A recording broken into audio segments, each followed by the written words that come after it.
Hi, it's Health Tip Thursday, and this is Charlie. Hey, I just wanted to take a moment from my day fishing with my son to talk to you a little bit about one of the health tips that I've learned over the course of the last few months. It's about a circadian rhythm. Yesterday, we received some great training from one of our mentors, Stacy Runyon, and she talked a lot about in Dr. A's Habits of Health book about why it's so important that we get enough sleep, specifically designed around weight loss. Well, it goes so much further than that, and I thought I would just expound a little bit. I don't know how many years my wife has been telling me, "Go to bed. You need your rest. Go to bed. You need your rest." And you know what? Although, well, she's not here, so I can actually admit it. She's right. And the reason she's right is because of this thing called a circadian rhythm. So, what is a circadian rhythm? Well, our bodies are tied directly to the rise and setting of the sun. I know that sounds strange, but it's true. We know that if we don't keep on a regular scheduled sleep habit, what happens is our bodies will naturally start start to drift a half an hour at a time back. So we're actually losing sleep each time. That is all based on the rise and setting of the sun. Now, we know that when our ancestors were still living in caves, that nighttime was bad. That's when all the predators were out, and if you managed to stay up past that time, you run the risk of dying. And for the most part, you did.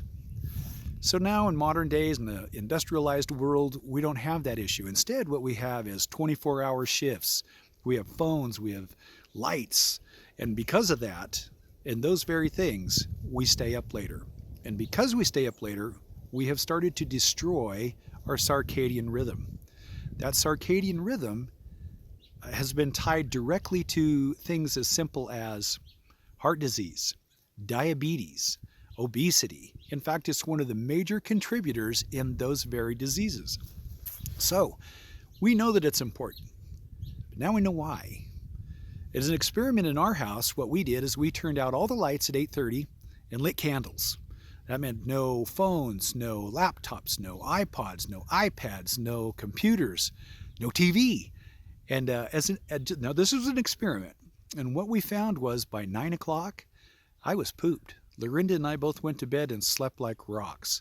The kids, on the other hand, they got out a couple of games and they played for a little while. And I think they stayed up till maybe 10 o'clock. And then they went to bed. And everyone got a good night's rest. So this circadian rhythm is so important that I thought it important enough to bring it to Health Tip Thursday. So we know that it's important. We know that it'll help you with your weight loss and it will help you energize your body and your mind. You need that rest. Stay on the schedule. If you go to bed at 10 o'clock, do it every single night. Develop a routine around your bedtime that relaxes you. An hour or so, cut off all the electronics. Give it a try in your family and see what happens. Turn out all the lights at 8:30, light a few candles, and see how long you last. I'm telling you, the circadian rhythm that's in our bodies will help keep us healthy and alive. That's my challenge for you this week, and I'd love to hear back from you to see how it went. I can tell you it lasted for a while at our house, but it hasn't been an ongoing thing. Give it a try. Tell me how it works, and here's to your health. We'll see you next Thursday.